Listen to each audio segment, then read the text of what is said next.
Mountain engines that when Lord Harry got punished, he had his name taken away. So, what would have happened if Lord Harry never had his name taken away for Devil's Back? Let's find out, shall we? Devil's Back. As a punishment, Lord Harry was placed at the back of the shed. He soon heard King Cody's story about Godric. Pooh, he said, that couldn't happen to me. But he was anxious all the same. Please, sir, I'm sorry, I'll try to be different. The courtiers don't trust you, said the manager. You will take the truck instead.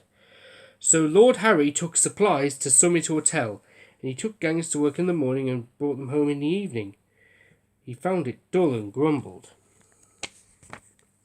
It's important work, protested Wilfred, and tough too.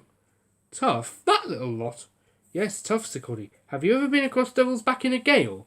No, said Lord Harry thoughtfully, but I see what you mean. A mile below the summit, the line runs along a rocky ridge. Always there is wind. Sometimes it is gentle, at others it is fierce and very dangerous. Then all passengers stop at Devil's Back station, but whatever the weather, stores trains and rescue trains must get through. A few days later, Lord Harry reached Devil's Back at 5:15. He was on his way with the truck to fetch railway staff from the summit. All clear now, said the station master as the last down train left the loop. Don't waste time, the wind's rising. We'll have a gale in half an hour. He went inside to set the points, but the telephone rang and he came out looking worried. There's trouble, he told the crew. Come in and discuss it out of the wind. They filled the truck's big tank with water and sandbags ballasted the van. The wind whistled round them as they worked. What is all this? Asked Lord Harry. There's been a climbing accident, explained his driver. Cody and Catherine are bringing up a doctor and a rescue team, but Catherine's too light to stand this gale, so we'll go up ourselves. The water and the sandbags will steady us, and if you can keep going, we have a good chance of getting through. Can you do it? I'll have a jolly good try, said Lord Harry. When Cody arrived, the doctor and the rescue team changed trains. The manager was there too. Splendid, he said when he saw the preparations. Now, Lord Harry, it's up to you. The guards signalled the driver and they were off. A real job at last, crowed Lord Harry exultantly. Now I'll show them, now I'll show them. Leaving the shelter at the station, the full force of the gale struck him like a blow. Cody and Catherine saw him waver. Go it, they yelled. Lord Harry heard them for a moment, and the next he was battling on alone. He didn't feel so brave now. All he wanted was to get out of the vicious, stinging, icy wind which seemed to come at him from all directions.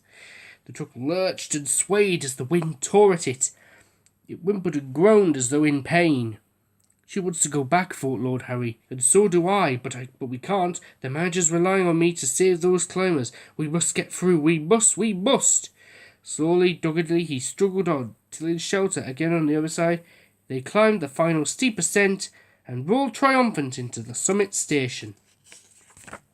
They brought the climbers safely down, and an ambulance whisked them to hospital. The next day, their leader came to say thank you. My friend Patrick, he said, hurt himself helping me, but he's mending now thanks to you and your brave engine. We'd all be proud if you'd call him Patrick too.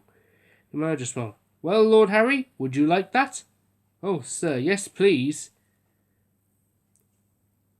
Patrick and the others are all good friends. He is still brave and still ready to take risks when needed. But he knows now that it is stupid to take them just for the sake of showing off. It was good, wasn't it? I kind of wish they'd made Mountain Engines a real TV special. You never know, they could do it in honour of Thomas's 75th anniversary, or for next year, or whatever. What do you think? Do you think Mountain Engines deserves to be a TV special? Tell me in the comments. Remember to like, subscribe and comment, and happy 75th anniversary, Thomas the Tank Engine!